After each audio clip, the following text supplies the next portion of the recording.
رب العالمين وهو ولي الصالحين والصلاة والسلام على أشرف المرسلين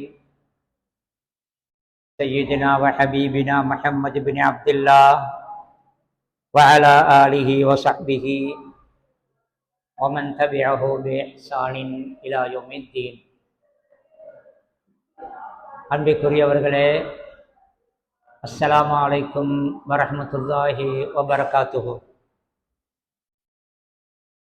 மதீனாவில் காணப்பட்ட நயவஞ்சகத்தனம், அதனுடைய தோற்றம், அந்த நயவஞ்சகக்காரர்களின் குணங்கள் என்ற ஒரு தலைப்பு தான் இன்றைக்கு எனக்கு தந்திருக்கிறாங்க.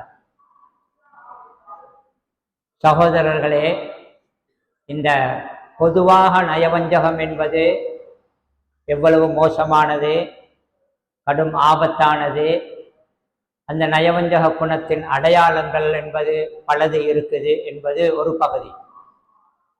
இன்னைக்கு நாங்கள் பார்க்க வேண்டிய பகுதி, மதீனாவில் நபியுடைய காலத்தில் நயவஞ்சகத்தனம் என்பது எப்படி தோன்றுச்சு, அதோட பின்னணியனா, அந்த நயவஞ்சகக்காரர்களால் வந்த கஷ்டங்கள் என்ன இஸ்லாமிய தாவாவுக்கு, அப்படிங்கிறது தான் மிச்சமாக நாங்கள் இங்கன்னா இதுதான் தலைப்பு. எங்கட பொதுவாக நயவஞ்சகத்தை பற்றி, அது மிச்சம் மோசமான கெட்ட குணம்ங்கிறத பற்றி இஸ்லாம் கடுமையாகவே மிக அதிகமாகவே எச்சரித்திருக்கிறத நாங்கள் பார்க்கலாம். இப்போ சூரா பக்கராவில் அலிஃப்லாம் மீம் தாலிக்கல் கிதாபுன்னு தொடங்குது. அதில் அல்லாஹ் 3 பிரிவினரை பற்றி ஆரம்பத்தில் பேசுகிறான். இந்த 3ஐயும் பேசக்கொள்ள அல்லாஹு தாலா மூமின்களை பற்றி 4 ஆயத்தை அதில் சொல்றான். காஃபிர்களை பற்றி 2 ஆயத்து சொல்றான். அதற்கு அடுத்ததாக தொடர்ந்து 10 ஆயத்துகள் அங்கனைக்கு மட்டும் முனாஃபிக்குகளை பற்றி அல்லாஹ் சொல்றான். அதாவது இங்க ஒரு மாதிரியும் அங்க ஒரு மாதிரியும் நடக்கிறேன்னு சொல்லுவோமே, பொதுவாக இங்க ஒரு முகம் அங்க ஒரு முகம். முனாஃபிக்குகளுக்கு நயவஞ்சகர்கள்னு சொல்லுவாங்க. சில பேர் வேஷதாரிகள்னு சொல்லுவாங்க, வேஷம் போன்றவர்கள், வெளியில நல்லதை காட்டிக்கொண்டு உள்ளுக்கு கெடுதியை வச்சு கொண்டிருக்கிறவங்க. அந்த முனாஃபிக்குகளை பற்றி அல்லாஹ் அவனுக்கு தொடர்ந்து 10 ஆயத்து சொல்றான். இந்த முனாஃபிக்காக இருப்பது எவ்வளவு மோசமானது, நயவஞ்சகம் எவ்வளவு ஆபத்தானதுங்கிறது விளங்கும். எங்களுக்கு குர்ஆன்ல அல்லாஹ் நயவஞ்சகத்தை பற்றி நிறைய எச்சரித்திருக்கிறத பார்த்தா, கிட்டத்தட்ட 17 சூறாக்கள்ல 300க்கும் மேற்பட்ட ஆயத்துகள்ல அல்லாஹ் நயவஞ்சகர்களை பற்றி சொல்றான். அவங்களோட குணங்கள், அவங்களால வர ஆபத்துகளை பற்றி. அப்படின்னா பார்க்கலாம் எவ்வளோ இவங்க சிக்கலானவங்க. குர்ஆன்ல ஒரு சூறாவே இருக்கு, சூரத்துல் முனாஃபிகூன் ஒரு சூறாவே இருக்குது தனியா. அந்த அளவுக்கு நிஃபாக் முக்கியமா அடையாளப்படுத்தப்பட்டு எச்சரிக்கப்பட்டிருக்கிறத நாங்கள் பார்ப்போம். சரி, இந்த மதீனாவில் இந்த நயவஞ்சகத்தனம் எப்படி தோன்றுச்சு, அவங்க என்ன பண்ணினாங்க அப்படின்றதான எங்களுடைய தலைப்போ. இந்த ரசூல் ஸல்லல்லாஹு அலைஹி வஸல்லம் அவங்க மக்காவில் இருந்தாங்க தானே ஆரம்பத்தில், நபியா தெரிவு செய்யப்பட்ட ஆரம்ப காலத்தில் 13 வருஷம் மட்டும் மக்காவில் இருந்தாங்க. மக்காவில் ரசூலுல்லாவுக்கு சங்கடங்களை அல்லது கஷ்டத்தை, சிக்கல்களை ஏற்படுத்தினவங்க முஷ்ரிக்குகள் மட்டும்தான். அங்க இருந்த இணை வைப்பாளர்கள் அவங்க மட்டும்தான் நபியோடு முட்டிக்கிட்டாங்க. அவங்களோடு மட்டும்தான் மோதல், அவங்களால தான் ஆபத்து, அவங்களால தான் சரியான தொந்தரவு, கஷ்டம் எல்லாமே இருந்துச்சு. இப்போ மக்காவில இருந்து ரசூல் ஸல்லல்லாஹு அலைஹி வஸல்லம் அவங்க மதீனத்துக்கு ஹிஜ்ரத் வந்ததன் பின்னால அப்போ இஸ்லாத்துக்கு அது ஒரு பாரிய ஒரு வளர்ச்சி அல்லது ஒரு திருப்பு முனை பலதை சொல்லலாம். அதுக்கு பின்னால பெரிய வளர்ச்சி, ஸ்திரம் ஏற்பட்டுச்சு, ஆட்சி கிடைச்சிச்சு, எல்லாம் கிடைச்சிச்சு. மதீனாவுக்கு ரசூல் ஸல்லல்லாஹு அலைஹி வஸல்லம் வந்ததோட வந்த அண்டே நபியவங்க மதீனாவுக்கு தலைவராவிட்டாங்க. வந்ததோடே மதீனாவில் கட்டுப்பாடு நபியின் கையில், அதிகாரம் முஸ்லிம்களுக்கு தாராளமாக அவங்க நினைச்சதை செய்யலாம் என்கிற ஒரு தைரியமான, ஒரு சுதந்திரமான, ஒரு ஸ்திரமான, ஒரு அதிகாரமுள்ள ஒரு சூழல். இதெல்லாம் மதீனாவுக்கு வந்த பிறகு உள்ள நலவுகள் இன்னும் நிறைய சொல்லலாம். ஆனா ஒன்று, மக்காவில் கஷ்டப்பட்டாங்க, எதிர்ப்புகளை சமாளிச்சாங்க அப்படின்னு சொல்றோமே, மதீனாவுக்கு வந்த பிறகு கஷ்டப்பட இல்லைன்னு அர்த்தம் இல்லை. மக்காவில் ஒரு விதமான கஷ்டம், அது ஒரு வடிவம், முஷ்ரிக்குகளால, இணை வைப்பாளர்களால. மதீனாவுக்கு வந்த பிறகு அந்த இணை வைப்பாளர்களால நேரடியா யாரும் இல்லை. மதீனாவில் இணை வைப்பாளர்கள் 2 தான் மிஞ்சிருந்தாங்க நபி வரப்பல. அப்ப இணை வைப்பாளர்களினால் வர்ற ஆபத்து இல்லாம போயிடுச்சு. அங்கனைக்கு மதீனா உள்ளுக்கு மக்காவில் இருந்து கொண்டு சரியான கஷ்டம் கொடுத்தாங்க, அது வேற விஷயம். ஆனா மதீனாவில் ரசூல் ஸல்லல்லாஹு அலைஹி வஸல்லம் அவங்களுக்கு 2 சிக்கல்கள் வந்துச்சு மதீனாவுக்கு வந்ததன் பின்னர். அந்த 2க்கு முகம் கொடுக்க வாவிச்சு ரசூல்லா. அதுல இஸ்லாமிய தாவா நல்லா கஷ்டப்பட்டுச்சு தான். அதுல ஒன்று யூதர்களால வந்த தொல்லைகள், கஷ்டங்கள், அது ஒரு பகுதி, தனிப்பகுதி. ஏன்னா மதீனாவில் நிறைய யூதர்கள் இருந்தாங்க, பிரதானமா பெரிய கோத்திரங்கள் எல்லாம் இருந்தாங்க. மதீனாவில் கிட்டத்தட்ட நல்ல செல்வாக்குள்ளவர்களாகவே இருந்தார்கள். ஹவுஸ் ஹஸ்ரஜ் என்று மதீனாவில் அறியப்பட்ட அரபு கோத்திரங்கள் இருக்கிறாங்களே நபி போக்கள், அவங்க 2 பேர் தான் இருந்தது பிரதானமான அரபு கோத்திரங்கள், ஹவுஸும் ஹஸ்ரஜும். அவங்க மதீனாவுக்கு வரும்போதவே யூதர்கள் மதீனாவுக்கு வந்துட்டாங்க. ஆனா யூதர்கள் மதீனாவின் அதாவது பூர்வீக குடிபதிகள் அல்ல, அது பெரிய வரலாறு. அவங்க அரபு நாட்டுக்கு வெளியிருந்து அடிக்கப்பட்டு அப்படி விரட்டப்பட்டு அதிகளாகத்தான் மதீனாவுக்கு வந்தாங்க. ஆனா வந்தவங்க செல்வாக்கா இருந்தாங்க. அப்ப இந்த யூத கோத்திரங்களால சரியான கஷ்டப்பட்டாங்க தான். ரசூலுல்லாவுக்கு இடைஞ்சல்களை கொடுக்கறதும் அது இதுவும் சரி கஷ்டப்பட்டாங்க. அந்த கடைசியில யூத கோத்திரங்கள் எல்லாமே மதீனாவிலிருந்து அப்புறப்படுத்தப்பட்டாங்க. அதுல 2 பெரிய கோத்திரம் நாடு கடத்தப்பட்டாங்க. அதுல இன்னொரு கோத்திரம் அவங்க செஞ்ச ஒரு பெரிய ஒரு குற்றத்தின் காரணமாக முழுவதுமாக கிட்டத்தட்ட ஆண்கள் எல்லாம் மரண தண்டனை கொடுக்கப்பட்டு அவங்க இல்லாமலாக்கப்பட்டாங்க. அது ஒரு பகுதி. இன்னொரு சிக்கல் வந்துச்சு மதீனாவில், இந்த முனாஃபிக்குகள் உருவாகினாங்க. முனாஃபிக்குகள்டா இந்த நல்லா விலையும் கொள்ளணும் என்னாண்டா எந்த ஒரு சூழலையும் தான். நயவஞ்சகர்கள் எல்லா சூழலிலும் இருப்பார்கள். சில குடும்பத்தில் இருப்பாங்க, சில சங்கங்கள் அமைப்புகள்ல இருப்பாங்க, அது மாதிரி ஒரு ஊர்ல இருப்பாங்க, நாட்டுல இருப்பாங்க, இப்படி இருப்பாங்க. நயவஞ்சகர்கள் இருப்பாங்க. அவங்களோட உண்மையிலே மஹப்பத் இல்லை, ஆனா அவங்களோட நண்பர் மாதிரி சிரிச்சு கொண்டிருப்பாங்க. அவங்களுக்கு அவங்க தான் குழி பறிப்பாங்க. அப்படி நிறைய பேரை காணலாம். அவங்களுக்கு நலவு செய்யறேன்னு சொல்லிக்கொண்டு வெளியில பேசுவாங்க, ஆனா அவங்களுக்கு எதிராக அவங்கள போட்டு கொடுக்கறதெல்லாம் அவங்க தான் செய்வாங்க. நயவஞ்சகர்கள் இருக்கணும். நயவஞ்சகம் எப்ப உருவாகுதுன்னு கேட்டா அதை நாங்க நல்லா விலை கொள்ளணும். அந்த 2 பெரிய சக்திகள் ஒரு இடத்துல இருக்கக்கூடும், 2 பெரிய பவர்கள் சொல்லுவோமே, நல்ல பலமான செல்வாக்குள்ள 2 கூட்டம் ஒரு இடத்துல இருக்கக்கூட 2மே எதிரான கூட்டம், ஒன்று கொண்டு எதிரானவர்கள். அப்படி இருக்கும் பொழுது அதுல அங்க மனுஷர் எப்படி இருப்பாங்கண்டா, நல்ல தைரியமானவங்க ஏதோ ஒரு கூட்டத்துல சேர்ந்துக்கிடுவாங்க, வெளிப்படையா நாங்க இந்த கூட்டம்னு தான் சொல்லுவாங்க, என்ன வந்தாலும் பரவாயில்லைன்னு வெளிப்படையா இருப்பாங்க, அவங்க தைரியசாலிகள். அங்க இதுல இடையிலொரு கூட்டம் உருவாகுவாங்க, அந்த கோழைகள், தைரியம் இல்லை. இந்த கூட்டம் தான் நான் என்று வெளிப்படையா சொன்னா அவங்களால ஆபத்து வருமோன்னு பயம், அல்லது அந்த கூட்டத்தோட தான் நான் இருக்கிறேன்னு விளையாடி சொன்னா இவங்களால ஆபத்து வருமோன்னு பயம். எனவே தான் ஏதோ ஒரு பக்கம் என்று வெளிப்படையா சொன்னால் மறுதரப்பால அவங்களுக்கு அடிக்கப்பட இவங்க எங்களுக்கும் அடிப்பாங்களே அப்படின்னு பயம். அடுத்தது 2 பெரிய சக்திகள் அங்கே மோதிக்கொள்ளும் பொழுது அல்லது அவங்களுக்கு இடையில ஒரு போட்டி இருக்கும் பொழுது ஒரு கூட்டம் இருப்பாங்க, 2 பேருக்கிட்டையும் சொல்லுவாங்க நாங்க உங்களோட தாண்டலாம், இங்க போன இவங்கள்ட்ட சொல்லுவாங்க நாங்க உங்களோட, அங்க போனா அவங்கள்ட்ட சொன்னா அவங்களோட. ஏன்னா அவங்களுக்கு தேவை. அப்ப 2 இவங்களோடையும் கூட்டாளி மாதிரி காட்டிக்கொள்றோம். அப்ப இவங்கள்ட்ட இருந்து கிடைக்கிற சாமான் சல்லி அதுகள் தேவைப்பட்டது பங்குறப்போ இவங்களுக்கும் கொடுப்பாங்க, எங்கடாளுது நினைச்சு. அவங்கள்ட்டையும் போயிட்டு அப்படி நடப்பாங்க, அவங்கடாளுது நினைச்சு பங்கு கிடைக்கும், அவ்வளவு விலங்குமா இருக்கும். எனவே இந்த இப்படி ஒரு கூட்டம் உருவாகுவாங்க. பெரும்பாலும் முனாஃபிக்குகள், கிட்டத்தட்ட எல்லாருமே தைரியம் இல்லாதவர்கள் தான் முனாஃபிக்கா இருப்பாங்க. எங்கேயும் நீங்க பார்க்கலாம், தைரியம் இல்லாதவர்கள், துணிச்சல் இல்லாதவங்க தான் முனாஃபிக்கா இருப்பாங்க. சும்மா அரசியல் சொல்லுங்களேன், தேர்தல் காலத்துல என்றைக்குமே தேர்தல் களத்தில் பிரதானமான 2 கட்சி இருக்கும், ஆளுங்கட்சி எதிர்கட்சி மாதிரி. அப்ப அவங்க பச்சை கலர், இவங்க நீல கலருங்களே.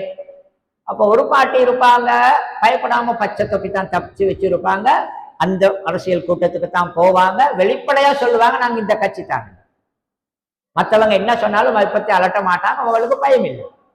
இன்னொரு பாட்டி இருப்பாங்க, நீல தொப்பியை தச்சு வச்சு கொள்வாங்க, அதுக்கு மட்டும்தான் போவாங்க, இந்த கூட்டத்துக்கு போக மாட்டாங்க. நான் ஓப்பனா சொல்லுவாங்க, நாங்க இந்த கட்சி தான். இன்னொரு கூட்டம் இருப்பாங்க, இந்த 2 கலர்லயும் 2 தொப்பி தச்சு வச்சு கொள்வாங்க. அந்த கூட்டத்துக்கு அந்த தொப்பியை போட்டுக்கிட்டு போவாங்க, நாங்க ஓடோடன்னு. இங்க போவாங்க, இங்கே ஓடோட. ஏன்னா இவங்க பயம், நாளைக்கு யார் ஆட்சிக்கு வருவாங்களோ தெரியாது, இவங்க வந்த ஆபத்தே, அவங்க வந்த ஆபத்தே. எனவே 2 பேருக்கும் பாடுவாங்க.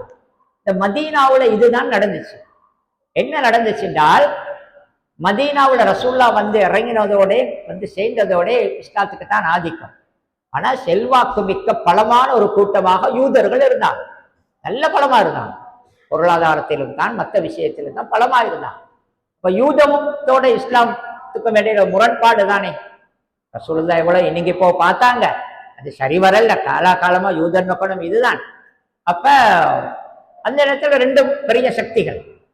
அப்ப இதுல இடையில ஒரு கூட்டம் பார்த்தாங்க, இந்த கூட்டமும் தேவை, இவங்களும் தேவை, இவங்களோட நலவும் தேவை, இவங்களோட நலவும் தேவைன்றதுனால 2 பக்கமும் போறதுக்கு ரெடி ஆகினாங்க. சூர பக்ரான் ஆரம்பத்தில் வருது, இதால குல்லதீன ஆமனோ காலு ஆமன்னா. மோமின்களை கண்டா சொல்லுவாங்க நாங்களும் மோமின். இதா ஹலோ இலா ஷயாத்தைனி காலு இன்னா மஅக்கும். அவங்களோட ஷைத்தான்கள்ட்ட போனா அவங்களோட தனி அறிக்கை நாங்க அவங்களோட வருவாங்க. அப்ப அந்த அப்படி உள்ளவங்க பயந்தவர்கள், தைரியமானவர்கள். முதலாவது நயவஞ்சகம் உருவாகிறதுக்கு காரணம் 2 பெரிய சக்திகள் ஒன்று கொண்டு எதிராக இருக்கும் ஒரு சூழலில் பயந்தவர்கள் 2 பக்கமுமே தன்னை காட்டிக் கொள்றதுக்கு வேஷம் போட ரெடி ஆகுவாங்க. இப்ப இந்த மதீனாவில் என்ன நடந்துச்சுன்றால், ரசூல் ஸல்லல்லாஹு அலைஹி வஸல்லம் அவங்க வந்ததோட ரசூலுல்லாஹ்வுக்கு தானே செல்வாக்கு ஆதிக்கம். ஹவுஸ் ஹஸ்ரஜ் தான் அங்க சரி பவரானாக்கள் அரபிகள், அவங்க முழுக்க கிட்டத்தட்ட இஸ்லாத்துக்கு. அப்ப இந்த யூதர்களுக்கு நபியோட கோபம் தான். ஆனா கோபத்தை டக்குன்னு காட்டிக்கொள்ள வாக்கில்லைன்னா வரும் பொழுதே பெரிய மக்கள் செல்வாக்கோட நபி வந்துட்டாங்க. யூதர்கள் நபியோட எதிர்ப்புன்றத ஆரம்பத்திலே வெளிப்படையா காட்ட தொடங்கினா அவங்களுக்கு இங்க இருக்க விட மாட்டாங்க. எனவே அவங்க டக்குன்னு அடக்கி வாசிக்க ரெடி ஆகிட்டாங்க. இப்படி கொஞ்ச நாள் போச்சு. கொஞ்ச நாள் போனா ஹிஜ்ரி 2ஆம் ஆண்டு பத்ர் யுத்தம் நடந்து, பத்ர் யுத்தத்துல முஸ்லிம்களுக்கு எதிர்பார்க்காத பெரிய வெற்றி. யாருமே நம்பல, மக்கத்து படையிட முஸ்லிம்கள் வெத்துவாங்க, அவங்களை தோக்கடிப்பாங்க. எனவே இராணுவ ரீதியில் மிகப்பெரிய அரபு நாட்டிலே ஒரு பெரிய பேரு செல்வாக்கு பெரிய இதெல்லாம் வந்த பிறகு இந்த மதீனாவில் இருந்ததுல இப்படி ஒரு கூட்டம் பார்த்தாங்க, நாங்க இதுக்கு மேல நடிக்கிறத தவிர வேற வழி இல்லை, முஸ்லிம்கள் பெருச பலமாய்ப்ப இருக்கிறாங்க, எனவே நாங்க இப்ப முஸ்லிம்களை எதிர்த்துக்கிட்டு போகாம நாங்க நடிக்க தொடங்குவோம்னு ஒரு கூட்டம் தொடங்கினாங்க. அந்த மதீனா நயவஞ்சகத்தை பேசும் பொழுதெல்லாம் பேசுவாங்க. ஒரு ஆளுடைய பெயர் சில நேரத்துல கேட்டு அவங்களுக்கும் பழக்கமா இருக்கும், அப்துல்லாஹ் இப்னு உபை இப்னு சலூல் என்பத்தன். இவன் தான் நயவஞ்சகர்களின் தலைவனாக மதீனாவில் இருந்தால். பிடிச்சு கொள்ள இயலாத ஒரு ஆள், நயவஞ்சகக்காரவங்களை பிடிச்சு கொள்ள இயலாது. நாங்க எவ்வளவு பேசினாலும் அவங்களோட பிடிச்சு கொள்ள இயலாதவங்க, கையும் களவுமா குத்தத்தோட அகப்பட மாட்டாங்க எங்கள்கிட்ட. அப்படியாக்கள் தான் நயவஞ்சகர்கள். அப்ப இந்த அப்துல்லா இப்னு உபை தான் இந்த நயவஞ்சகத்தின் தலைவன். அவன் தான் தொடங்கினான் இவன். ஏன்னா அவனுக்கு ஒரு தனிப்பட்ட ஒரு குரோதம் இருந்துச்சு இஸ்லாத்தோட. அவனுக்கு தனிப்பட்ட ஒரு குரோதம் ஒன்று இருந்துச்சு இஸ்லாத்தோட கடுமையாக. என்ன நடந்ததுன்னா, அந்த பின்னணியை கொஞ்சம் நாங்கள் விளங்கிக் கொள்ளணும். எங்களுக்கு தெரியும் தானே, மதீனாவுல செல்வாக்கா இருந்தது அவுசும் ஹஸ்ரஜும், 2 கோத்திரங்கள், அரபு கோத்திரங்கள் செல்வாக்கா இருந்தது. யூதர்கள் இருந்தாங்க, ஆனால் அவங்களுக்கு செல்வாக்குகள் இருக்கல பெருசா. அதிகாரம் எல்லாம் கிட்டத்தட்ட இவங்கட கையில தான் இருந்துச்சு. இந்த அவுசுக்கும் ஹஸ்ரஜுக்கும் இடையில எந்த நாளும் சண்டை, அட்டிக்கொருமுறை யுத்தம், மோதல், இப்படித்தான். அது நீண்ட வரலாறு, நூற்றுக்கணக்கான வருஷமா மாதிரி அவங்களுக்கு இடையில சண்டை தான். எடுத்ததுக்கெல்லாம் வெட்டி குத்தி கொள்றது, சண்டை, யுத்தம், இப்படி வாரது. அப்ப இது அவுசு ஹஸ்ரஜுக்கு இடையில வளமையா நடந்து கொண்டிருந்துச்சு. இப்போ வருஷ கணக்கில் தொடர்ந்து தலைமுறையாக மாதிரி மாறி மாறி யுத்தம், சண்டை, இவங்க வெட்டுறது, அவங்க கொள்றது, இப்படி இருக்க போல உண்மையிலே இந்த சண்டையின் பின்னணியில் யூதர்கள் இருந்தார்கள். இன்றைக்குமே இன்றைய உலகமும் அதுதான். இன்றைக்கு நேற்று நடக்கும் சம்பவங்களின் பின்னணியும் அதுதான். இன்றைக்குமே முஸ்லிம்களை பிரித்து வைத்து மோத வைப்பதுன்ற மாதிரி ஒரு பகுதியுண்ட எதிரிகள் செய்வாங்க, குறிப்பாக யூதர்கள் செய்வாங்க. அது மாதிரிதான் அங்கேயும் நடந்துச்சு. அப்ப சண்டை தானே, அவுசுக்கும் ஹஸ்ரஜுக்கும் இடையில போர் மாதிரி தான், எதிரும் புதிருமா தான் இருப்பாங்க. இப்ப என்றைக்குமே அந்த சண்டை நடக்கக்கூட அல்லது யுத்தமோ அல்லது ஏதோ மோதல் நடக்கும் பொழுது இவங்க ஒரு பார்ட்டி பார்க்கிற எங்களுக்கு சப்போர்ட்டுக்கு ஆள் தேவை. ஏன்னா சண்டை வந்த ஆள் தேவை, அவங்களுக்கு பார்க்குற அவங்களுக்கு சப்போர்ட்டுக்கு ஆள் தேவைன்றமா. ஹவுஸுக்கும் ஆள் தேவை, ஹசரத்துக்கும் ஆள் தேவை. அப்ப இந்த யூதர்கள், மதீனாவில் உள்ள யூதர்கள் என்ன செஞ்சாங்கன்னா, ஒரு சாரார் ஹவுஸோட நல்ல நெருக்கமா இருந்தாங்க. அவங்களோட மிச்சம் ஒப்பந்தம் எல்லாம் பண்ணிக்கொண்டு அவங்களோட நாங்க அவங்களோட தான் சரி உண்டு நாங்க வருவோம் உங்களுக்கு மாதிரி ஹவுஸோட இருந்தாங்க. இன்னொரு யூதர்கள் சாரார் ஹசரத்தோடு இருந்தாங்க. அவங்க ஹசரத்துக்கு ஆதரவு, உங்களுக்கு கொண்டு நான் கூப்பிடுங்க நாங்க வாரோம் அப்படி இப்படின்னு இருந்தாங்க. அவங்க ரெண்டு பேரும் இன்றைக்கு உலகத்துல நடக்கிற இது தான். இன்றைக்குமே அந்த யூதர்கள்ட நயவஞ்சகர்கள்ட குணத்தில் உள்ளதுதான் பிரித்தாளுவதுன்ற ஒரு குணம் ஒன்று இருக்கிறது. ஹவுஸையும் ஹசரஜையும் அவங்க ஒத்துமையாக விட்டுறல்ல, இவங்களை தூண்டி விட்டு அவங்களோட சண்டை பிடிக்க வைக்கிற, இவங்களை தூண்டி சண்டை பிடிக்க வைக்கிற. அப்ப இவர்கள் ரெண்டு பேரும் மோதிக்கொண்டிருக்கும் வரைக்கும் யூதர்களுக்கு அங்க நிம்மதியா இருக்கலாம். ஏன்னா இவங்க யூதர்களை பத்தி யோசிக்க மாட்டாங்க. அப்படித்தானே ஒரு ஊரில் செல்வாக்குள்ளவங்க அடிச்சு கொள்ளும் பொழுது மூணாம் தரப்பண்ணங்கள் இருப்பாங்க, அவங்கள பத்தி இவங்களுக்கு மைண்ட்ல இருக்காது. ஏன்னா இவங்களுக்கு இடையில மோதலே. அப்ப யூதர்களுக்கும் தேசிய ஹவுஸும் மசூதியும் அடிச்சு கொள்றாங்க. ஹவுஸும் மசூதியும் மோதிக்கொள்ளும் வரைக்கும் யூதர்களுக்கு மதீனாவில் இருக்கலாம். யூதரை பத்தி அவங்க யோசிக்க மாட்டாங்க. அடுத்த யூதர் தேவைன்றதுனால அவங்கள பகைச்சு கொள்ளவும் மாட்டாங்க. இன்றைய உலகத்திலும் அதுதான் நடக்கிறத பார்க்கலாம். எங்களுக்கு முஸ்லீம்களை எங்கட சரீர இடத்துல ஒத்துமையா நிம்மதியா சேர்ந்து வாரத்துக்கு விடுறது இல்லை எதிரிகள். அப்ப இந்த பின்னணியில் தான் ஹவுஸுக்கும் ஹசரத்துக்கும் இடையில் தொடர்ந்து மோதல். அப்படி அடிக்கொருக்கா சண்டைகளை இப்படி வந்தால் இந்த யுத்தம் என்கிறது என்றைக்கும் எப்படின்றால் தொடர்ந்து யுத்தம் சண்டை அப்படி வரப்பட நாங்க குடும்பங்களையும் பார்க்கலாம். சில குடும்பம் இருக்கிற அப்பட காலத்துல ஆட்சி காலத்திலிருந்தே அவங்க ரெண்டு பேர்த்து கடையில பகலாம், அடுத்த ஜெனரேஷன் பகத்தான். அப்படி வரப்போல ஒரு காலம் வரும், இந்த ரெண்டு பேரும் யோசிக்க தொடங்குவாங்க, நாங்க எவ்வளவு நாளைக்கு இப்படி அடிச்சு கொள்றோம், இப்படி அடிச்சு கொண்டே இருக்கிறோமே, பகைச்சு கொண்டே இருக்கிறோமே, நாங்க ஒத்துமையாவினா நல்லமே அப்படின்னு யோசிப்பாங்க. அப்படி நடக்கிறதானே, அப்படி நடக்கிற நிறைய குடும்பங்களுக்கு இடையிலும் அது நடக்கிற. சில ஊர்களையும் ஒரு பகுதி இன்னொரு பகுதியோட பிராக்டிக்கல கூட கொஞ்ச நாள் போக்கல 10-50 வருஷம் போக்கல அதுல கொஞ்சம் பேர் யோசிக்கிறேன், என்னத்துக்கு நாங்க இப்படி அடிச்சு கொண்டிருக்கிறோம், நாங்க அடிச்சு எங்களுக்கு தானே இழப்போம், எனவே நாங்க ஒத்துமையாகினா நல்லமேன்னு யோசிப்பாங்க. ஒத்துமையாகினா நல்லமேன்னு யோசிக்கும் ஒரு கட்டாயம் வரும். அந்த நேரத்தில் ஒரு பிரச்சனை என்ன தெரியுமா, எங்களை ஒத்துமையாக்குறது யாரு, அப்படி ஒரு பிரச்சனை வரும். இதுதான் வந்துச்சு. காலமா மோதி இருந்தவங்க ரசூல்லா நபியா தெரிவு செய்யப்பட்டு நுபுவத்து 5ஆம் ஆண்டு. அப்ப ரசூல்லா மக்காவுல இருக்கிறாங்க. அந்த நுபுவத்து 5ஆம் ஆண்டு ஹவுஸுக்கும் ஹஸ்ரஜுக்கும் இடையில புனாஸ் என்று சொல்ற இடத்துல மதீனாவுல ஒரு பெரிய யுத்தம் ஒன்று நடந்துச்சு, கடுமையான பாதிப்பு. அந்த யுத்தம் முடிஞ்சதோடு இந்த ரெண்டு தரப்புமே யோசிக்க தொடங்கினாங்க, இப்படி எவ்வளவு காலத்துக்கு நாங்க சாகுறோம், எவ்வளவு காலத்துக்கு அப்படியே அடிச்சு கொள்றோம், நாங்க ஒத்துமையாகுவோமே அப்படின்னு யோசித்தாங்க. ஒத்துமையாகுவோமே யோசிச்சா இப்ப ரெண்டு பேர், ஹவுஸுக்கு ஒரு தலைவர், ஹஸ்ரஜுக்கு ஒரு தலைவர், ஒத்துமையாவினா ரெண்டுக்கும் சேர்த்து ஒரு தலைவர் இருக்கணுமே, ஒரு லீடரின் கீழ் அவங்க வரணும். இப்ப பிரச்சனை என்னன்றால் ஹஸ்ரஜ்ல ஒரு ஆள் நியமிச்சா ஹவுஸ் ஒத்துக்கொள்ள மாட்டாங்க. என்ன தந்தாலும் பரம்பரை கோபம் இருக்குது, சும்மா இல்லையா. ஹவுஸ்ல ஒரு ஆளை நியமிச்சா நேரடியா ஹஸ்ரஜ் ஒத்துக்கொள்ள மாட்டாங்க. ரெண்டு பேரும் கீரியும் பாம்பு மாதிரி ஆக்கள் தானே. அப்ப யார தலைவராக்கலாம், ஒரு பொது தலைவரா யாரை ஆக்கலாம்னு யோசிக்கோகல. மதீனாவோட பொதுவான கருத்து ஒன்று வந்துச்சு, அப்துல்லா இப்னு உபை உண்மையில ஹஸ்ரஜ் தான், அவன் ஹவுஸ் அல்ல. ஆனாலும் அவன் எல்லாத்தோடையும் நல்லவன், அவன் ஹவுஸுகளோடையும் நல்ல முனாஃபிக் தானே. அவன் அடிப்படையிலே பிறவியிலே நயவஞ்சம் உள்ளவன்.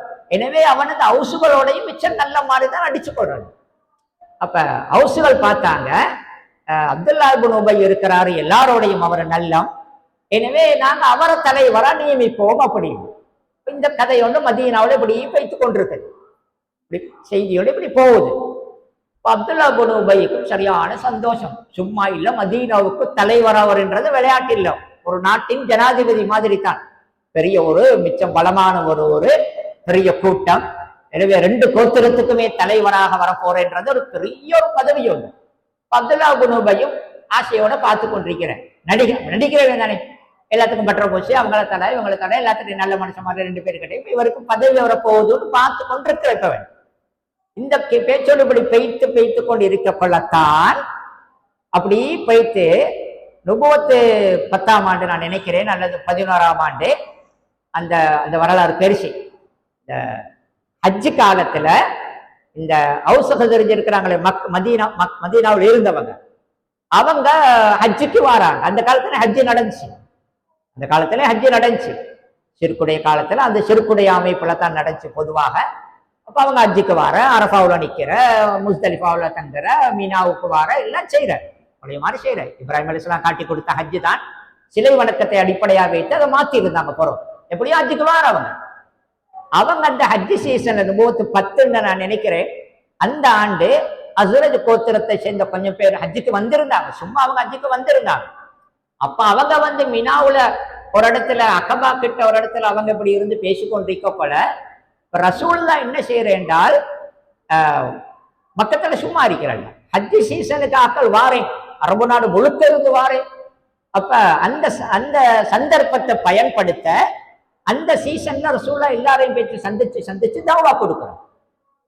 ஒவ்வொருத்தரையும் சந்திச்சு, நீங்க யாரு, நீங்க எங்க, நான் இப்படித்தான், நான் நபியா வந்திருக்கிறேன்னு கொடுக்குறேன். அப்போ மக்காவுக்கு வெளியே தவா போவோம். ரசூல்லா சும்மா இருக்கிறாங்க.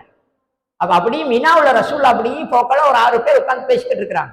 ஹஸ்ரத் பாட்டி அவங்க மதீனாவுல வந்தவங்க ஹஜ்ஜுக்கு, முஷ்ரிக்குகள். அப்ப ரசூல்லா நீங்க யாரு, இன்னார்தான் அப்படின்னு சொல்லக்கூட ரசூல்லா அவங்களோட பேசி, நான் இப்படித்தான், நான் மக்கா, இப்படி நான் இன்னார், நான் நபியா வந்திருக்கிறேன் அப்படின்னு, நான் இப்படி கொண்டு இருக்கிறேன், என்னைய ஈமான் கொள்ளுங்க, இன்னத்தை ஈமான் கொள்ளுங்கன்னு சொல்ல போல படார் ஒரு பெரிய டேர்னிங் பாயிண்ட் ஒன்று ஆகிட்டேன்னா, அந்த 6 பேருமே படார் இஸ்லாத்துக்கு வந்துட்டாங்க, டக்குன்னு வந்துட்டாங்க. அதுதான் ஆச்சரியம். அது பெரிய கதை, பெரிய வரலாறு பின்னணிகள். ஏன்னா இந்த மதீனாவாசிகள் யூதர்களோட தானே வாழ்ந்தார்கள். மதீனாவாசிகள் யூதர்களுடன் தான் வாழ்ந்தார்கள். யூதர்கள், மக்காவாசிகளுக்கு வேதங்களை பற்றிய பெரிய அறிவு இல்லை. நபிமார்களை பத்தி, வேதங்களை பத்தி அப்ப இருந்த மக்காவாசிகளுக்கு மிச்சம் தெரியாது. கிட்டத்தட்ட 2500 வருஷத்துக்கு முன்னால இஸ்மாயில், இப்ராஹிம் அவங்க அங்க இருந்த பிறகு யாருமே நபி இல்லை. வேதங்களை பற்றிய அறிவு அவங்களுக்கு நல்லா பிறகு. அதனாலதான் மௌத்துக்கு பின்னால் எழுப்பப்பட்டதை எல்லாத்தையும் ஆச்சரியமா பார்த்தாங்க. மதீனாவில் வாழ்ந்த முஷ்ரிக்குகளோட நிலைமை வேற. யூதர்களோட கலந்து வாழ்ந்தாங்க தானே, பிசினஸ் அது இது கொண்டு கல்யாண உணவு எல்லாம் இருந்துச்சு. கிட்டத்தட்ட இந்த யூதர்கள் நல்லா வேதத்தை தெரிந்தவர்கள். தௌராத்தை தெரியும், நபிமார்களை தெரியும், பொதுவாக வேதங்களை பற்றிய அறிவு நல்லா இருந்துச்சு. அப்ப அவனுங்க இந்த வேதம், மறுமை, அதே இது அப்படியெல்லாம் பேசுற இவங்களோட.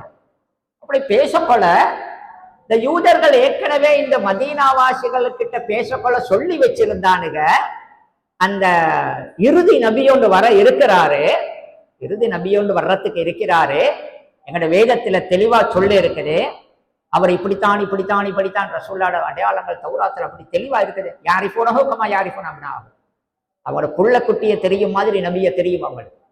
வேணும்னு தானே மறுத்தானுகள் யூதர்கள். அப்ப யூதர்கள் இவங்கள்ட்ட செல்ற இப்படித்தான் ஒருத்தர் வர இருக்கிறாருன்னு கொஞ்சம் இவங்கள்ட்ட கொஞ்சம் வாயடிக்கிறோம் கூட. சில நேரம் யூதர்களுக்கும் இந்த மதீனாவாசிகளுக்கும், மதீனத்து முஷ்ரிக்குகளுக்கும் யூதர்களுக்குமே சரி சண்டை வந்தா வருமே, எப்படி வருமே. அவங்க யூதர்கள், புறத்தில் வந்தவங்க, இவங்க ஒரிஜினல் அரபிகள். சண்டை வரப்பல யூதர்கள் இவங்களை பயம் காட்டுற, இந்த ஹவுஸ் ஹஸ்ரஜ பயம் காட்டுற. எப்படி தெரியுமா பயம் காட்டுற? நில்லுங்க, உங்களை நாங்க ஒரு கை பார்ப்போம், ஏன்னா கிட்டத்தில் ஒரு நபி வர இருக்கிறாரு, அவர் வந்த போறோம், நாங்க அவரோட சேர்ந்து கொண்டு உங்களுக்கு எதிராக யுத்தம் செய்வோம், அப்ப நாங்க ஸ்ட்ராங் ஆகுவோம் அப்படி இப்படின்னு வாயடிக்கிறவங்க. இந்த மதீனாவாசிகளுக்கு இந்த யூதர்களோட புழக்கத்துல அந்த நபியை பத்தி நல்லா தெரியும். இறுதி நபி யாரு, அவரோட முடி எப்படி, அவரோட மூக்கு எப்படி, அவர் எப்படி, ஆள் என்ன, ஆள் என்னது, யாரு வாப்பா யாரு உமா, இந்த தகவல் எல்லாம் நல்லா தெரியும் அவங்களுக்கு. அதே நேரத்துல இந்த மதீனாவாசிகளுக்கு ஒரு தனிப்பட்ட பயம் ஒன்று இருக்குது. அந்த நபி வந்தா ஃபெஸ்ட்ல இவங்க பிடிக்கும் போது நாங்க பிடிக்கணும், இல்லை இவங்க பிடிச்சா எங்களுக்கு ஆபத்து. அதெல்லாம் வைக்கிற சபபுகள்ல உண்டு.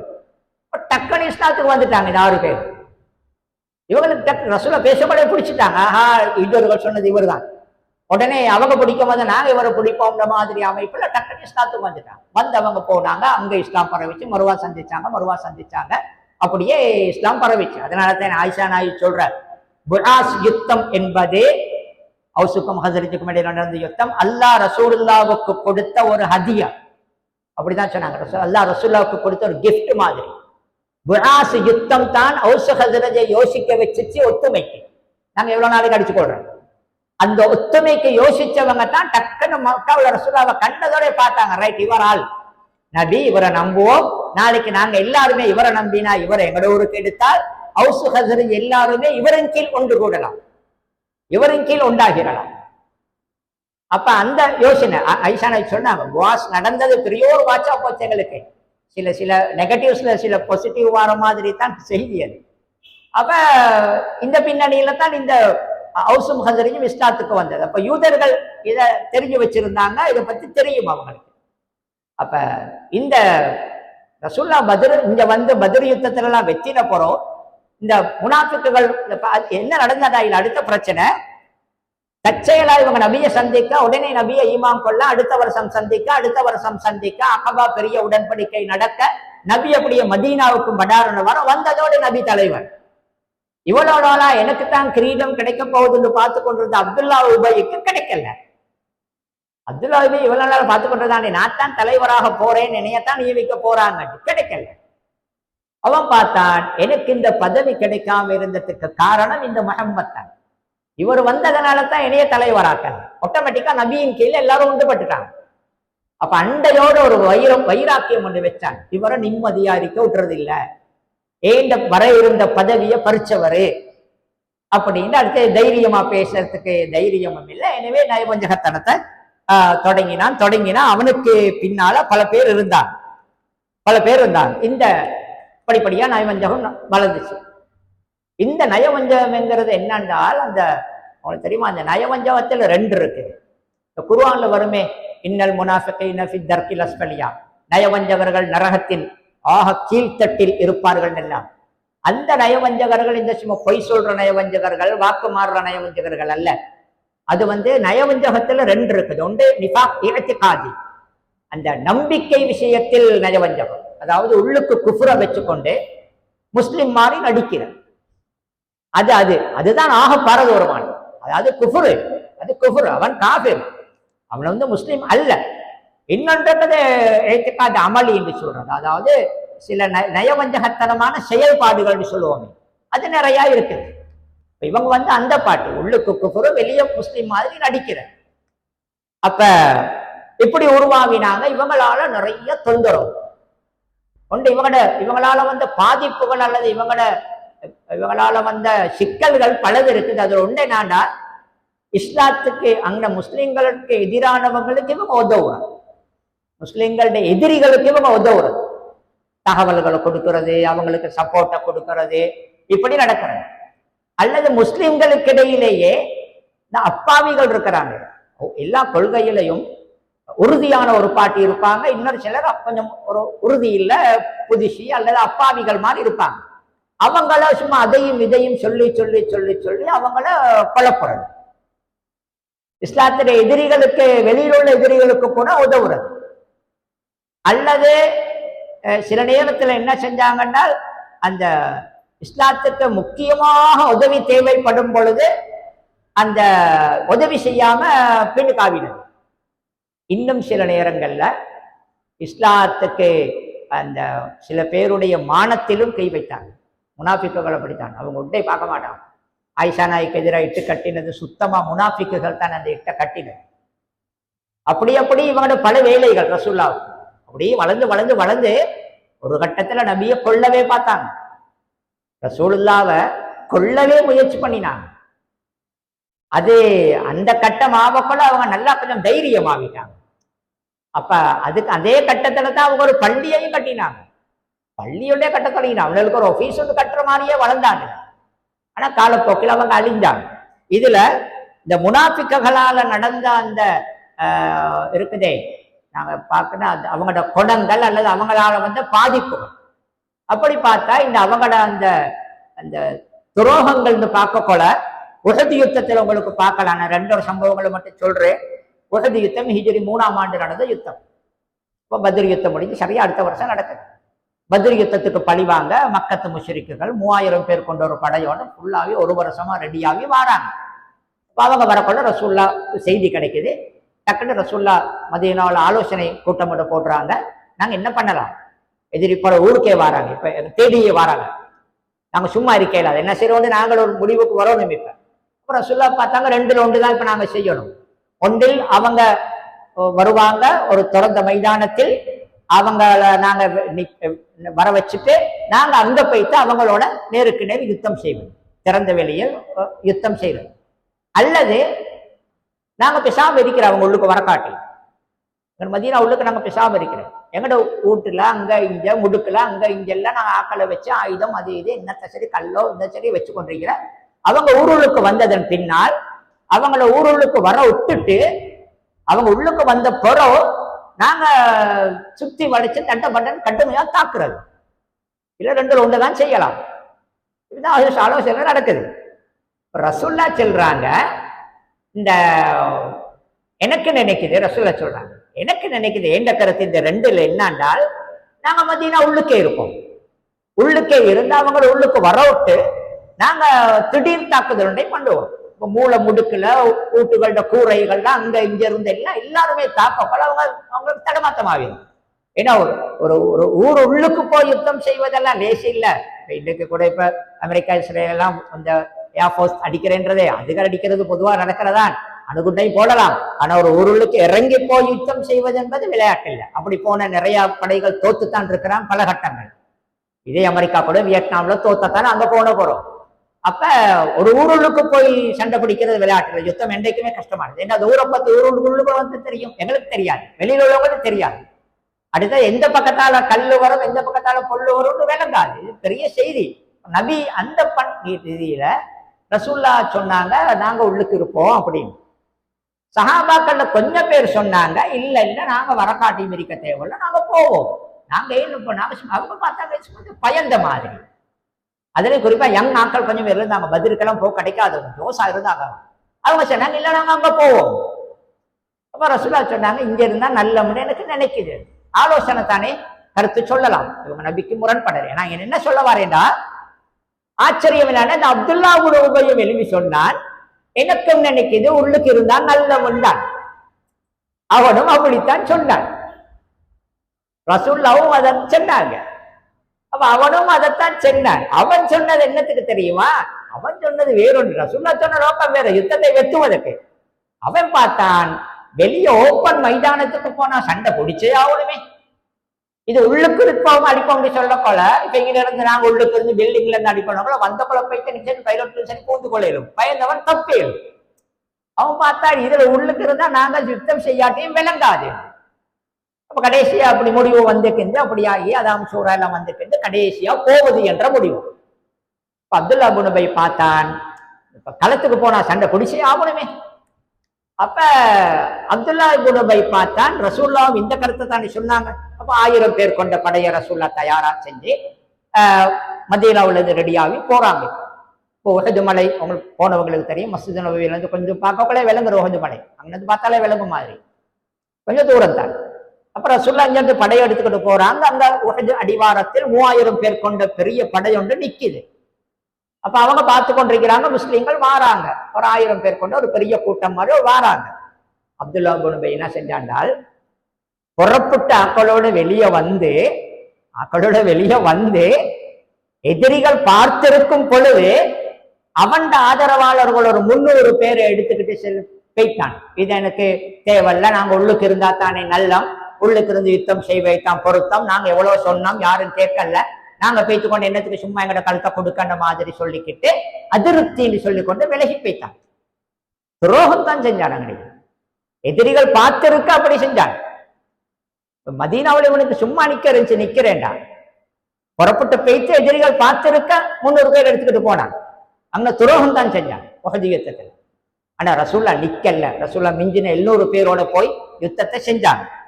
அதே மாதிரி பார்க்கலாம் தபூக் யுத்தம், ஹிஜ்ரி 9ஆம் ஆண்டு நடந்தது ஒரு பெரிய யுத்தம். அது அந்த எனக்கு இன்னொரு தலைப்பு தந்திருக்கிறாங்க, தபூக்கோட சம்பந்தப்பட்ட தலைப்பு உண்டு. தபூக் யுத்தத்திலையும் அப்ப ஒரு 1000 கிலோமீட்டர் தூரம் போகணும், ரோம் பெரிய படையொன்றோட மோத வேண்டிய கட்டாயம். அப்படி போனால் அப்ப சரி சிக்கலான ஒரு சூழலில் அந்த யுத்தம் நேரத்துல எல்லாரும் போக்கல இவனுக்கு பொய்ய சொல்லிட்டு போகாம இருந்துட்டாங்க இந்த முனாஃபிக்குகள்.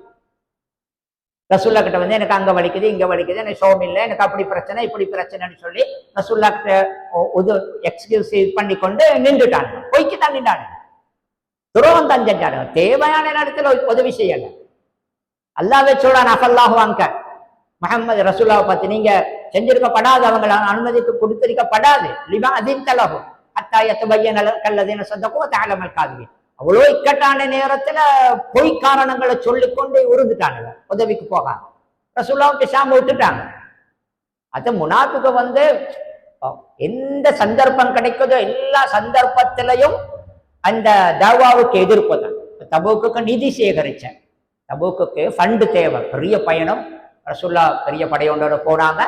அப்ப சாப்பாடெல்லாம் தேவை, நீண்ட பயணம், இப்ப பெரிய ஃபண்ட் ஒன்று தேவை. இப்ப கலெக்ஷன் நடக்குது. இப்ப எல்லாம் பெரிய பெரிய கணக்கையும் கொடுத்தாங்க. அபூபக்கர் தன் சொத்தை முழுக்க கொடுத்தேன்னு வருது. உஸ்மான் பெரிய தொகை கொடுத்தாரு. கொஞ்சம் பேர் அவங்கள்ட்ட பெருசா ஒன்றுமே இல்லை, ஒரு கோதுமை கொஞ்சம் கையில இருக்குது, அதை அள்ளி கொண்டு கொடுத்தாங்க. கொஞ்சத்தை சரி கொடுக்குறாங்களேன்னு பாராட்டாம இவனுக்கு என்ன தெரியுமா செஞ்சானுங்க, வல்லதீன யல்மிஸூனல் முத்தவ்விலின் குர்ஆன்ல வருது, இவங்களை கிண்டல் அடிக்கிறார். ஓ, இவரோட கோதுமை குடியாலத்தான் முழு படைக்கும் பசி தீர போகுது, தேவையில்லாத வேலை அப்படின்னு கிண்டல் அடிக்கிறார். முனாஃபிக்குடைய வேலை அப்படித்தான். அவன் செய்யவும் மாட்டான், செய்யறவனை செய்ய உடவும் மாட்டான். இதே முனாஃபிக்குகள் இப்படி செஞ்சதுகள்ல இன்னொரு மோசமான ஒரு வேலை தான், அந்த ஔஸ் ஹஸரஜ் ஒத்துமை ஆவிட்டாங்களே. ரசூல்லா வந்ததோட அந்த பழசெல்லாம் மறந்து ஒத்துமை ஆவிட்டாங்க. நானும் நீங்களும் ஒன்று மாதிரி ரசூல்லா அது மாதிரி கவனமா எல்லா வேலையும் செஞ்சாங்க. ஆனா ஒரு கட்டத்துல இவங்கட அந்த பழைய குரோதத்தை கிண்டி எடுத்தானுங்க. முனாஃபிக்குகள் தான் அந்த வேலை செஞ்சாங்க. பத்ர் முஸ்தலிக் யுத்தம் ஹிஜ்ரி 6ஆம் ஆண்டு, அந்த யுத்தம் முடிஞ்சு திரும்பி வரக்குள்ள ஒரு இடத்துல அந்த தண்ணி எடுக்கிற இடம் ஒன்றுல அந்த தண்ணி ஒரு இடத்துல தங்கினாங்க. அவங்கள தண்ணி எடுக்க போக்கல கொஞ்சம் பேச்சு ஆவிட்டு, வளமையா அந்த பைப்படியில நிலத்தடியில கொஞ்சம் சண்டைகள் வாரத்தான். நாங்க பாலிய நாங்க முத வச்சா, நீங்க வச்சா, நாங்க முத வந்தா, போலின்னு நீங்களா நாங்களான மாதிரி ஒரு வாய்த்தக்கம் வார இங்கேயும் நடக்கிற, எங்கேயும் போலின்றவோட நடக்கிறது இயல்பு. அங்கனைக்கு ஒரு சின்ன சிக்கலோடு நடந்துச்சு, இயல்பாக நடந்துச்சு. அப்ப ஒருத்தர் தண்ணி எடுக்க போக்கல மதீனாவாசி சம்பந்தப்பட்டவர் பேச்சு அவரோட கொஞ்சம் வாயடிக்க போல, அங்கே இவர் வாயடிக்க போல கொஞ்சம் பேச்சாவின பிறகு அந்த ஹிஜ்ரத்து வந்த அந்த மக்காவாசி பாருங்களை முஹாஜிர்கள் வாங்க, எனக்கு பாருங்க இவர் எப்படி ஏசிட்டாரு, அப்படியான்னு அவர் அவங்க டாக்களை கூப்பிட்டாங்க, இவங்க டாக்களை கூப்பிட்டாங்க. இது அன்னைக்கு சும்மா அப்படி லேசா நடந்தது. டக்குன்னு இதை வச்சு அந்த அப்துல்லா இப்னு உபை எல்லாம் சேர்ந்து பெரிய ஒரு பிரச்சனையை கொடுத்துட்டாங்க. பாத்தீங்களா இவங்க வந்த அமர்த்தானாக்கள், இவங்களுக்கு நாங்க இடம் கொடுக்க போயிட்டு இன்னைக்கு எங்கட மேலுக்கு வராங்க நாங்க இவங்களுக்கு வந்தவங்களுக்கு நாங்க மதீனாவில் இடம் கொடுத்தோம், இப்ப எங்கட மதீனாவாசிகள் அடிக்க அவங்க ஆள் சேர்க்கிறாங்க. இதுக்கு தான் செல்ற சம்மின் கல்பக்க யக்குல்க, நீ சாப்பாடு கொடுத்த வளர்த்த நான் உடைய கடிக்கும்ன்ற இப்படியான அந்த அந்த வந்தாமர்த்தம் பிரச்சனையை ஏற்படுத்தினாங்க. அப்படின்னா ஹோஹோன்னு குழப்பம் ஆவிட்டாங்க. இன்னைக்கு ரசூலா மிச்ச கஷ்டப்பட்டு அதை ஒரு சிக்கலை தீர்த்தாங்க ரசூலா. அதே மாதிரி நிறைய முஸ்லிம்களுக்கு இடையில் சிக்கல்களை உருவாக்கினாங்க. அல்லது அப்பாவிகளை பிடிச்சு கொண்டு குசுன்னு ஒவ்வொன்றை செல்ல, இந்த கிபிலா திருப்பப்பட்டேன், இந்த கிபிலா மாற்றப்பட்டேன். அந்த ரசூலா ஆரம்பத்துல மதீனாவுக்கு வந்த போலீஸ்ல ஒரு 1.5 வருஷம் கிட்டத்தட்ட 17 மாசம் மட்டுக்கு மஸ்ஜிதுல் அக்ஸாவை தான் முன்னோக்கி தொழுதாங்க. அதுக்கு வர பல காரணங்கள். அதுக்கப்புறம் காபாவை முன்னோக்க சொல்லி என்ன வந்துச்சு, கட்டளை வந்துச்சு. அதுக்கு பல பின்னணிகள் எல்லாம் இருந்துச்சு. சயகூலு சுஃபஹா மினன் நாஸ், சயகூலு சூரா தொடங்குது அந்த ஜுசு, அந்த துண்டுல தான் அது வருது. இந்த நேரத்திலையும் சும்மா அப்பாவிகளை போட்டு குழப்பினான் இவனுங்க. பாத்தீங்களா அவங்களோட நபி அங்க திரும்ப சொல்றாரு, மறுவா அங்க திரும்ப சொல்லிட்டு இங்க திரும்ப சொல்றாரு. ஒரு ஸ்திரம் இல்லாத ஒரு ஆள் இப்படி நாங்க அங்க மாறுறது, மறுவா இங்க மாறுறது, இப்படியான்னு குழப்பினான். இப்படித்தான் இவனோட வேலை. அப்பாவிகளை இந்த முனாஃபிகளோட உமரதியானவங்க கட்டுமையான ஆள் தானே, அவர் கண்டிப்பான ஆள் தானே, அவருக்கு காட்டையில முனாஃபிக்கிட்டான். முனாஃபிகளோட கட்டுமையா இருந்தவர் தானே அவரு. இப்ப சில நேரத்துல இவனுக்கு பள்ளியில மசூதில இருந்து சில அப்பாவி முஸ்லீம்களை பிடிச்சு கொண்டு குசு அவனுங்களை பேசி அவங்களோட மனசை மாத்த பாக்குறேன். உமர் பார்த்துட்டு சில பேர்த்த அப்படியே தடிக்கிட்டால பிடிச்சி பரபரன்னு எடுத்துக்கிட்டு பள்ளிக்கு வெளியே தள்ளிட்டு போறேன். தள்ளினத்துக்குன்னா போக மாட்டான். முனாஃபிக்குகள் உள்ள ஒரு பெரிய ஒரு பிரச்சனை என்ன தெரியுமா அவங்களுக்கு, முனாஃபிக்கு நடவடிக்கை எடுப்பது உங்களுக்கு லேசே இல்லை. உதாரணமா அவங்களோட நல்ல கூட்டாளி மாதிரி பேசுவான், பின்னுக்கு போயிட்டு யாராவது தட்ட உங்களை பத்தி கண்டபடி பேசி இருப்பான். முனாஃபிக்கு தானே. நீங்க கேள்விப்பட்ட அவனுக்கிட்ட கேட்டா, என்னப்பா நீ எனக்கு ஏசினியாமே அல்லது எனக்கு இப்படி சொன்னியாமன்ற போல எப்படி தெரியுமா மட்டும் சொல்லுவான். தைரியமானவன் தான் என்ன சொல்லுவான், ஓ ஏசினன், நீங்க என்ன செய்ய போறீங்க, இவன் அப்படி சொல்ல மாட்டான். எப்படி நம்ம சொல்லுவான், நானா நான் உங்களுக்கு ஏசுவானா? நீங்க நம்புறீங்களா? நான் உங்களோட எவ்வளவு நல்லவர்கள் எங்களுக்கும் தெரிய தடமாத்தான். ரசூல்லாவுக்கு கத்தி தான் அவன் கட்டுமையா தான் இருந்தான். எந்தெந்த இடம் கிடைக்குதோ அங்கெல்லாம் ரசூல்லாவுக்கு எதிராக வேலை செஞ்சான். ஆனா பள்ளிக்கு வார முஸ்லீம்களோட தொழுது முடிஞ்ச ரசூல்லா பேச எழும்புவாங்களே, பேச எழும்ப கூட இவன் தான் முன்னுக்கு வந்து செல்ற, அல்லாவின் தூதர் பேச போறாரு, எல்லாம் அமைதியா இருங்க இவரு தான் செல்ற அல்லாவின் தூதரோட நல்ல மாதிரி.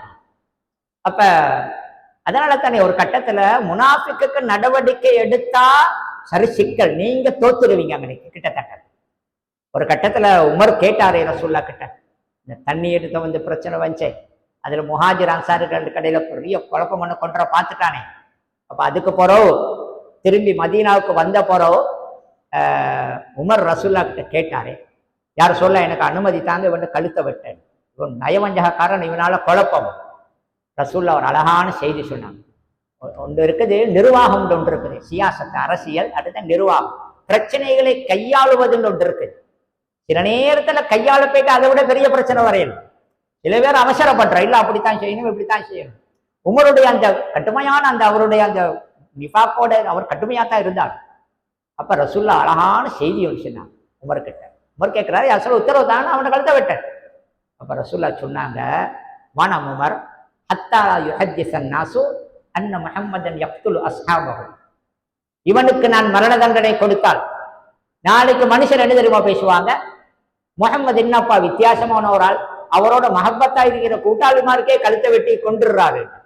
ஏன்னா எல்லாருக்குமே இவனை பத்தி சரியா புரியாதே, வெளிப்படையில ரசூல்லாவோட சரியான மஹப்பத்து. அப்ப இவனுக்கு ரசூல்லா மரண தண்டனை கொடுத்தா என்ன நடக்கும் தெரியுமா?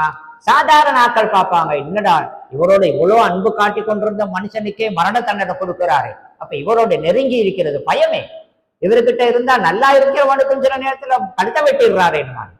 என்ன ரசூல்லா பார்த்துட்டாங்க, பிசாம இருந்தாங்க, வானா முஹம்மது விட்டுருங்கன்னு சொல்லிட்டாங்க. உமரை இவ்வளவு பெரிய வரலாறு, இவை இவ்வளவு கொள்ளாதவன் அப்துல்லா இப்னு உபை, அவன் மகன் மிச்ச நல்ல மனுஷன், மிச்ச நல்ல மனுஷன்.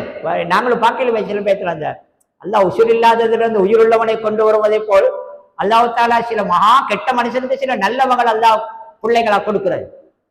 அப்துல்லா இப்னு உபையோட மகன் ஒருத்தர் இருந்தாரு, அவர் அப்துல்லா தான், அப்துல்லா இப்னு உபை. அவரு நல்ல மோமின், நல்ல விசுவாசி, நல்ல விசுவாசி. அவரே ஒரு கட்டத்துல நின்றார். அந்த தண்ணி பிரச்சனையில இவன் பிரச்சனையை போட்ட போறோம் மதீனாவுக்கு திரும்பி வரக்குள்ள அவரு எல்லையில வந்து நின்று கொண்டாரு. என் வாப்பாவனை விடமாட்டேன் ரசூல்லா வரக்குள்ள சொல்லிட்டார், நீ உனைய விடமாட்டேன் ரசூல்லா அனுமதி தராம. ரசூல்லா பிசாம விட்டுட்டாங்க. இவங்களை மிச்சம் கை வைக்க போகல, இவங்களால ஆபத்து ஜோறு. அப்ப அப்துல்லா இப்னு உபை வந்து அவன் தலைமையில் இருந்தாங்க தானே. எப்படியும் ஒரு வரக்குள்ள ஒரு கூட்டம் இருப்பாங்க. இதே தபூக் யுத்தத்துல தான் உச்சக்கட்டம் ஹிஜ்ரி 9ஆம் ஆண்டு நடக்குது. இவங்க கொஞ்சம் வளர்ந்து வளர்ந்து வளர்ந்து கொஞ்சம் வந்துட்டாங்க.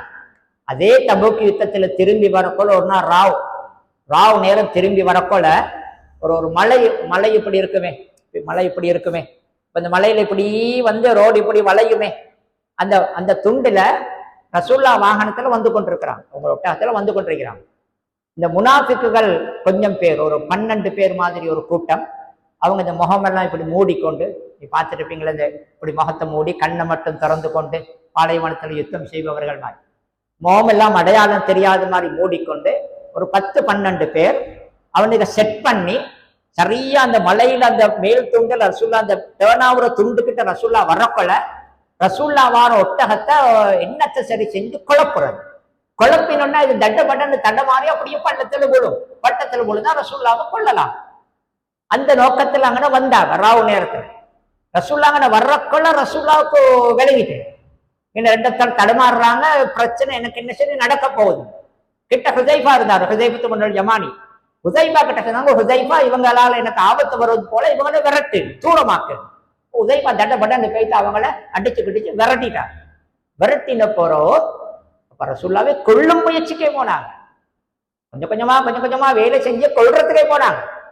அப்பதான் ரசூல்லா ஹுதைஃபா கிட்ட சொன்னாங்க, ஹுதைஃபா யார் ரசூல்லா, இது என்ன பிரச்சனைன்னு போல சொன்னாங்க, இவங்க முனாஃபிக்குகள், இவங்க என்னைய கொல்ல பார்த்தாங்கன்னு சொல்லிட்டு ஹுதைஃபா கிட்ட அந்த 12 பேரா எனக்கு ஞாபகம், 12 பேர்த்திலையும் பேரை சொல்லி வச்சாங்க, பேரை சொன்னாங்க ரசூல்லா ஹுதைஃபா கிட்ட. அதனால்தான் ஹுதைஃபாவுக்கு சாஹிபு சிர்ரி ரசூல் இல்லான்னு சொல்றது, ரசூலுல்லாஹ்வோட ரகசியம் தெரிஞ்சவர்கள். உதைபாவுக்கு தெரியும். ஒரு உமர் வந்து காலத்துல எப்படின்னா யாராவது இந்த சந்தேகமான ஆக்கள் மூத்தாவினா, முனாபிக்கா இல்லையான்னு சந்தேகமான ஆக்கள் மாதிரி மூத்தாவினா உதைபா மையத்துக்கு போறான்னு பாத்துக்கிட்டு இருப்பாரு. உதைபா போனா தான் போவாரு, உதைபா போவாட்டு உமர் போக மாட்டாரு. இந்த உதைபாக்கு முனாபிக்குகளை தெரியும் இல்லை சொல்ல கொள்ள பார்த்தாங்க. அதை விட இன்னொரு வேலை செஞ்சாங்க, நான் சொல்லி முடிச்சு கொள்றேன். இவங்க அப்படி கொஞ்சம் வளர்ந்து வந்து இவங்க இப்ப கொஞ்சம் அந்த உள்ளுக்கு இவங்க படம் ஆகினாங்க. வெளியில முஸ்லிம் மாதிரி நடிச்சு சிக்கல்களை செஞ்சதுக்குன்னா பலமாகி ரசூல்லா தபூக்கு யுத்தத்துக்கு போறதுக்கு ரெடியாகி கொண்டிருக்கிறாங்க. குபா பள்ளி இருக்குதே, குபா மதீனாவுல ரசூல்லா முதலாவது கட்டின பள்ளி. குபா பள்ளிக்கு பக்கத்துல நல்லா கிட்ட ஒரு பள்ளி ஒன்று கட்டினாங்க. ஒரு பள்ளி ஒன்று கட்டினாங்க. முனாபிகள் வேலை சிலது இருக்குது, வெளியில வச்சா நல்ல மாதிரி இருக்கும். பள்ளியை கட்டினா அப்ப ஆக்கள் கேட்பாங்களே, இவ்வளவு பள்ளி ஒன்று இருக்கப்போல கிட்டத்திலையாப்பா பள்ளி ஒன்று கட்டுறீங்க? அப்ப காரணம் சொன்னானுங்க, இல்ல கூதல் காலத்துல ராவு நேரத்துல வயசாளிகளுக்கு நோயாளிகளுக்கு லேசித்தானே, கிட்ட உள்ளவங்க இந்த பள்ளிக்கு வருவாங்க தானே, அதனால தான் கட்டுறோம்னுட்டாங்க. ஆனா உண்மையிலே இவங்க பள்ளி தொழுவதற்கான மஸ்ஜித் என்று கட்ட இல்லை, இவங்க கட்டினது அவங்களோட வேலைகளுக்கு இப்போ ஒன்று கூட்டுறதுக்கு ஒரு இடம் தேவை, ஒரு ஆபீஸ் மாதிரி ஒன்று தேவை, வெளியே பள்ளி மாறி காட்டிக்கொண்டு அதுல கூடியிருந்த வேலைகளை செய்யறதுக்கு. அதுக்கு அவங்களுக்கு மிச்சம் தோண்டின அபூ ஹாமீர்னு சொல்ற ஒருத்தன், அவனும் அவனோட வரலாறு பேருச்சு, அவனோட மகன் தங்கமான மனுஷன் அந்தலான்னு சொல்லி இந்த உஹது யுத்தத்துல வந்து அந்த ஜனாபத்தோட கல்யாணம் முடிச்சு வந்து முதல் நாளை யுத்தத்துக்கு வந்து ஜனாபத்தோட மௌத்தாகி மலக்குமார்கள் கொள்பாட்டினு வருது. அந்த அந்தலாட வாப்பா தான் இவன், சரி மோசமா அபூ ஹாமீர். அவன் தான் இவங்களை தூண்டி கட்ட வச்சது. ரசூலா தபூக்கு ரெடியாவுறான். ரசூலா தபூக்கு ரெடியாவக்கொள்ள இவனுங்க வந்து ரசூல்லா கிட்ட வந்து பேசினானுங்க, யார சொல்லதான் நாங்க பள்ளி ஒன்று கட்டினோம், அங்கே உள்ள மனுஷனுக்கு கொஞ்சம் ராவு நேரத்துல வசதிண்டு, நீங்க கொஞ்சம் வந்து அதுல தொழுதுட்டு போங்கன்னு ரசூல்லாவை கூப்பிட்டாங்க. அப்ப ரசூலுல்லா வந்து பிஸி, தபூக் போற பிஸியே, பெரிய படை தயாரிக்கிறேன். அப்ப ரசூல்லா சொன்னாங்க, இல்லப்பா நான் தபூக்கு போறேன், திரும்பி வந்த பிறகு பாப்பமே இன்ஷா அல்லாண்டாங்க. அவங்களோட நோக்கம் என்னாண்டா, அவங்க அதை கட்டி ரசூலுல்லாவை அதுல கொண்டு போயிட்டு தொலை வச்சுட்டா பெரிய ஒரு அங்கீகாரமே. யார் சரி சொன்னாலும் சொல்லுவாங்க, வைத்தியமா நபியை வந்து தொழுதாங்களே எங்கட பள்ளியில அப்படி இப்படின்னு சொல்லிடுறேன். ரசூலா தொழல்ல போயிட்டாங்க. தபூக்கு போயிட்டு மிச்ச நாள் யுத்தம் எல்லாம் முடிஞ்சு திரும்பி அந்த அந்த இடத்துக்கு கிட்ட குபாவுக்கு கிட்ட திரும்பி வரக்கொல ஜிப்ரீல் அலைஹிஸ்ஸலாம் வஹி எடுத்துக்கிட்டு வராரு. இப்படித்தான் இன்ன பள்ளி, அது எல்லாத்தக்கும் ஃபீஹி அபதா, அதுல நீங்க போவானா தொழவானா, குர்ஆன்ல வருது, அந்த பைத்துல் மஸ்ஜித் வருது, திராரன் வ தஃப்ரீகன் அப்படியெல்லாம் வருது, வைரசாதன் அந்த அப்படின்னு எல்லாம் வருது. அல்லாஹ் கட்டுமையா சொல்றான், ஆபத்தான பள்ளி, மோசமானது, கெட்ட நோக்கம். அப்ப ரசூல்லா என்ன பண்ணினாங்கன்னால், அந்த ரசூல்லா வர்றதுக்கு முதல்ல ஆட்கள் கொஞ்சம் போயிட்டு அனுப்பி அந்த பள்ளியை உடைக்க வச்சாங்க. இந்த பள்ளியை ரசூல்லா பகிரங்கமா உடைச்சாங்களே. ரசூல்லா இதுவரைக்கும் முனாஃபிக்குக்கு எதிராக பகிரங்க நடவடிக்கை ஒன்றுக்கு போகல. இவங்க எல்லாரும் சேர்ந்து பள்ளியை கட்டினாங்க, நாங்க நல்ல மனுஷன் பள்ளி கட்டுறோம். கடைசியா ரசூல்லா பள்ளியை உடைச்சதோடு ஊருக்கு எல்லாமே தெரிய வந்துட்டு இவங்க ஆபத்தான ஆட்கள் சொல்லி, அதோடு அந்த முனாஃபிக்குகளுக்கு இருந்த அந்த பலம் குறைய தொடங்கிச்சு. அதே 9ஆம் ஆண்டு அப்துல்லா இப்னு உபையும் செத்தான். அவன் சாகுறதோட முனாஃபிக்குகளுடைய அந்த கரம் குறைஞ்சிச்சு, ஆனா இருந்துச்சு. இவங்க செஞ்ச மிக டைம் மிச்சமா பேய்த்துட்டு போல. உங்களுக்கு தெரிஞ்ச சம்பவம் தான், ஹிஜ்ரி 6ஆம் ஆண்டு அதே பனு முஸ்தலிக் அந்த தண்ணி பிரச்சனையில இவங்க பிரச்சனை தூண்டின அதே யுத்தத்தில் திரும்பி வரப்படத்தான் ஆயிஷா நாயகிக்கு எதிராக இட்டு கட்டினது மொத்தமாகவே இந்த முனாஃபிக்குகள் தான். இவங்க தான் இட்டு கட்டினது. நபியின் மானத்திலே கை வச்சாங்களே, நபியிட மானத்திலே கை வச்சு அபாண்டம் சொன்னாங்க நபியை பலகீனப்படுத்துறதுக்காக. எனவே மதீனத்துல முனாஃபிக்குகள் இந்த நபியின் காலத்தின் தோற்றம், அவங்களோட தங்கடம் சிக்கல்கள் அப்படி இருந்துச்சு. அது சில பேர் சொல்ற நபி காலத்துக்கு பின்னாடி நிஃபாக் இல்லை, அப்படி அல்ல, இருக்குது, இன்றைக்கும் இருக்கு. இன்றைக்கும் அல்ல, நீங்க வரலாறு நிறைய பாருங்க. இஸ்லாத்தின் எழுச்சிகளின் போது அதுல மிச்சம் முன்னுக்கு இருந்து இஸ்லாத்துக்காக உழைக்கும் தலைவர்கள் அல்லது போராளிகள் அல்லது இஸ்லாத்துடைய எதிரி படையெடுப்பு நடத்தும் பொழுது எதிராக துணிஞ்சு போராடின தளபதிகள், இவங்கள் எல்லாரும் கொல்லப்பட்ட எல்லா சந்தர்ப்பத்தையும் தேடி பாருங்க. பெரும்பாலும் அவங்களுக்கு எதிராக செயல்பட்ட அவங்களோட இருந்த ஒரு முனாஃபிக் இருப்பான். அது இருப்பான், நீங்க தேடி பாருங்க கட்டாயம். சில தலைவர்கள் இருக்கிறாங்க, ஆச்சரியம், கடுமையான பாதுகாப்போடு இருக்கிறவங்க. கடும் படையோடு இருக்கிறவங்க. எதிரிகள் அவங்களையே அடையாளம் பிடிச்சி அவங்க இருக்கிறத தேடி கொள்றாங்கன்றால் எதிரிகள் ஒன்றும் சாஸ்திரம் பார்க்கறல்ல, இவங்களோடு இருக்கக்கூடிய நயவஞ்சகர்கள் துப்பு கொடுக்கிறது. சல்லி எடுத்துட்டு வரலாறில் நீங்க பழசிலிருந்தே வாங்க கிட்ட வரைக்கும் நிறைய தலைவர்கள் கொல்லப்பட்டது எதிரிகளினால். அவங்களோட சுத்தி கொண்டிருந்த முனாஃபிக்குகள் தான். எனவே முனாஃபிக்கிற பிரச்சனை சாதாரணமானது அல்ல. ஆனா முனாஃபிக்கில் இன்னொன்று இருக்கேனாண்டால் அந்த நிஃபாக்கு வரப்படாதுன்றதுல கொஞ்சம் தெளிவா இருக்கணும். ஏன்னா நிஃபாக்கு அகீதாவுல முனாஃபிக்கா இருந்தது வேற, குணத்துல முனாஃபிக்கு வந்துடப்படாது. ரசூலுல்லாஹ் ஒரு லிஸ்டே சொன்னாங்களே, பேசினா போய் சொல்ற, அதுக்கப்புறம் வாக்களிச்சா மாறு செய்யற, அப்படி சொன்னாங்களே. இன்னும் சில சொன்னாங்க தேக்க சலாத்துல் முனாஃபிக், சில தொழுகையை சொன்னாங்க. இது இப்படி தொழுகிறது முனாஃபிக்கிட்ட தொழுகண்டாம். எனவே முனாஃபிக்கின் குணங்கள் வராமலும் நாங்கள் பார்த்துக்கொள்ளணும். நாங்கள் இதோடு முடிச்சுக்கொள்ளணும்.